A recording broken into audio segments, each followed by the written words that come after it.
نبی نے چادر کو بچھایا. کون خوش نصیب ہے جس کے لیے آمنہ کے لال نے چادر کو بچھایا ہے.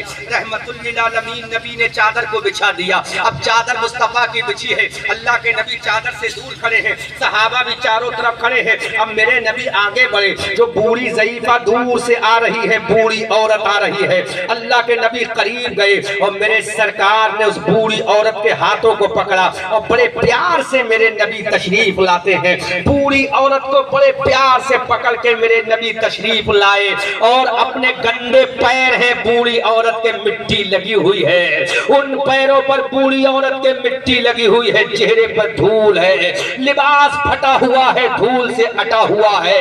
اللہ کے حبیب نے دیکھا اس کے پیروں میں گندگی لگی ہے, نبی نے پرواہ نہیں کی. اس کے پیر میں دھول لگی ہے, نبی نے پرواہ نہیں کی. اس کے بالوں میں گرد و غبار لگا ہے, میرے نبی نے پرواہ نہیں کی. جبکہ میرے نبی چاہتے تو رحمت والی چادر کو نہ بچھاتے. غور کرو شاہپور ضلع بدایوں شریف کے نوجوانوں, بزرگوں, بچوں, اللہ کے حبیب نے اس بوڑھی عورت کے پیروں پر لگی ہوئی مٹی کے ساتھ ہی میرے سرکار نے اپنے رحمت والے ہاتھوں سے پکڑ کر اس بوڑھی عورت کو اپنی رحمت والی چادر پہ بٹھال دیا. سبحان اللہ. عزیزان ملت اسلامیہ, اب میرے نبی کھڑے ہیں, بوڑھی عورت میرے نبی کی چادر رحمت پر بیٹھی ہے. رحمت والی چادر نبی کی ہے, بیٹھنے والی ایک بوڑھی عورت ہے. اور میرے نبی کیسے کھڑے ہیں غور کرو شاہپور کے لوگوں. اللہ کے نبی کے ہاتھ بنے ہیں, سرکار ہاتھوں کو باندھ کر کھڑے ہوئے ہیں, بوڑھی عورت بیٹھی ہے اور میرے سرکار سن رہے ہیں. بوڑھی عورت میرے نبی سے گفتگو فرما رہی ہے, اللہ کے نبی سنتے جا رہے ہیں. بڑی خاموشی کے ساتھ مہذب انداز میں, بڑے مہذب انداز میں میرے نبی تشریف فرما ہے. ہاتھ بندے ہوئے بوڑھی عورت بیٹھی ہوئی ہے. اب بوڑھی عورت جب اپنی بات کہہ چکی, بوڑھی عورت نے کہا, اے محمد ابن عبداللہ, اب میں واپس ہونا چاہتی ہوں. میرے نبی نے مسکرا کے فرمایا, اچھا ٹھیک ہے. اب میرے نبی نے مسکرا کے رخصت کیا.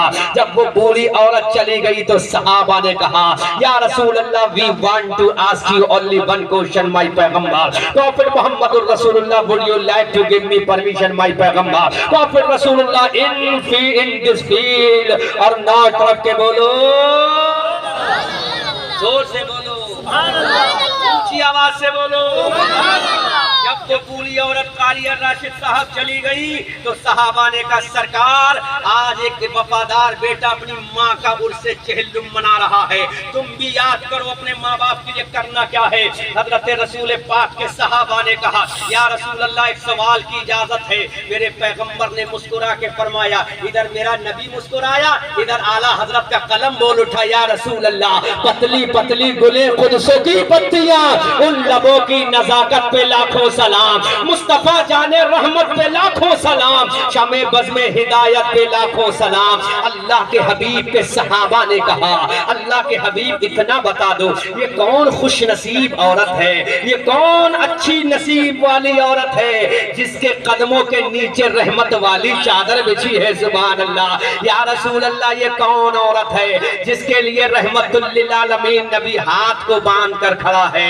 یا رسول اللہ, یہ کون عورت ہے جس کے لیے رحمت والے نبی نے اپنی رحمت والی چادر کو بچھا دیا ہے. یہ کون عورت ہے جس کے ارد گرد فرشتوں کا چھمگٹ لگا ہے, جس کے دیدار کے لیے فرشتے آسمان سے اتر رہے ہیں, جس کے دیدار کے لیے ملائکہ آسمان سے اتر رہے ہیں. رحمت للعالمین نبی جس کے سامنے ہاتھ باندھ کر کھڑا ہے. غور تو کرو, کون نبی ہاتھ باندھ کر کھڑا ہے. میرے نبی کے پیچھے مسجد اقصی میں معراج کی رات میں حضرت آدم پیچھے ہاتھ باندھ کر کھڑے ہیں, حضرت زکریا ہاتھ باندھ کر کھڑے ہیں. تمام پیغمبر معراج کی رات میں مسجد اقصی میں میرے نبی کے پیچھے ہاتھ باندھ کر کھڑے ہیں, لیکن میرا نبی ایک بوڑھی عورت کے سامنے ہاتھ باندھ کے کھڑا ہے. سبحان اللہ. اللہ کے حبیب کے صحابہ نے کہا, یا رسول اللہ, کون عورت ہے جس کا مقام یہ ہے, کون خوش نصیب یہ بوڑھی عورت ہے جس کا مقام یہ ہے کہ رحمت للعالمین ہاتھ باندھ کر کھڑا ہے. جب صحابہ نے اتنا کہا, میرے نبی کی آنکھوں میں آنسو آ گئے، اللہ کے نبی کی چشمان نبوت ڈم ڈم ہونے لگی، میرے رسول کی آنکھوں میں آنسو آ گئے۔ صحابہ نے کہا سرکار بتاؤ آپ کی آنکھوں میں آنسو کیوں ہے؟ میرے رسول آپ رو کیوں رہے ہیں؟ تو میرے نبی نے رو کے کہا اے میرے صحابہ تمہیں معلوم نہیں ہے یہ رحمت والی چادر پہ آنے والی کون ہے؟ ارے میں کس کے لیے ہاتھ باندھ کر کھڑا ہوں؟ ارے فرشتے میری تعظیم کریں، جبرائیل میری تعظیم کرے، میکائیل میری تعظیم کرے، کائنات کا انسان میری تعظیم کرے، لیکن میں اس بوڑھی عورت کی تعظیم کر رہا ہوں، تمہیں معلوم ہے یہ کون ہے؟ نبی کے صحابہ نے کہا اے سرکار بتا وہ کون ہے؟ تو میرے نبی کی آنکھوں میں آنسو آئے، میرے نبی نے فرمایا ارے یہ کوئی اور نہیں جس نے 2 سال تک مجھے اپنی چھاتی کا خون دودھ کی شکل میں پلایا تھا، یہ میری رضائی ماں دائی حلیمہ ہے۔ کبیرہ یہ میری رضائی ماں دائی حلیمہ ہے جس نے 2 سال تک مجھے اپنی چھاتی کا خون بشکل دودھ پلایا تھا، یہی وہ میری دائی حلیمہ ماں ہے جس نے مجھے دودھ پلایا تھا، یہی وہ میری دائی حلیمہ ماں ہے جس نے مجھے چلنے پھرنے کو آگے بڑھایا تھا، یہی وہ میری دائی حلیمہ ماں ہے جس نے مجھے کھانا پینا سکھا کھلایا تھا۔ اللہ کے حبیب روتے جاتے ہیں اور فرماتے جاتے ہیں مجھے یاد ہے جب میں 6 سال کا تھا اور میری اماں مقام ابا میں انتقال کر رہی تھی، جب میری ماں کی روح نکل رہی تھی تو میری ماں کا آنچل، میری ماں کا ہاتھ میرے سر پہ آ کر رہا تھا اور میرے سر کے اوپر میری ماں مچل مچل کے کہتی تھی یا اللہ اے ابراہیم کے رب، اے کعبے کے رب میرے بیٹے محمد کی حفاظت فرمانا۔ میرے نبی روتے جاتے ہیں اور فرماتے جاتے ہیں میری ماں آمنہ نے میرے سر کو چوما تھا، آج مجھے اپنی ماں کی یاد آ رہی ہے۔ میرے نبی نے فرمایا صحابہ ارے جب دائی حلیمہ اماں کا عالم یہ ہے تو جس نے 9 مہینہ پیٹ میں رکھا اس ماں آمنہ کا عالم کیا ہوگا؟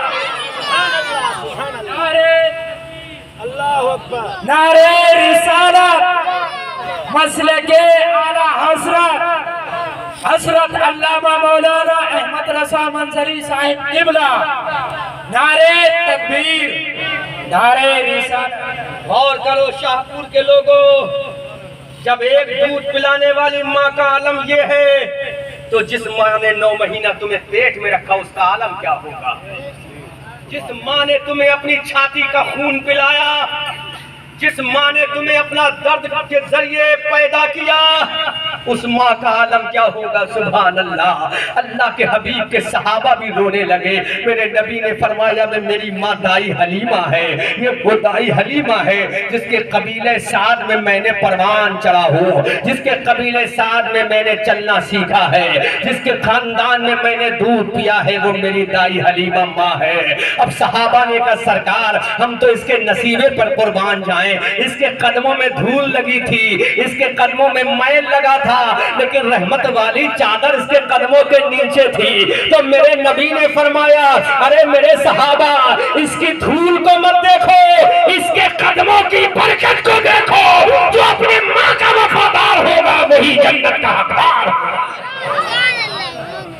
یہ ہے ماں کا مطلب۔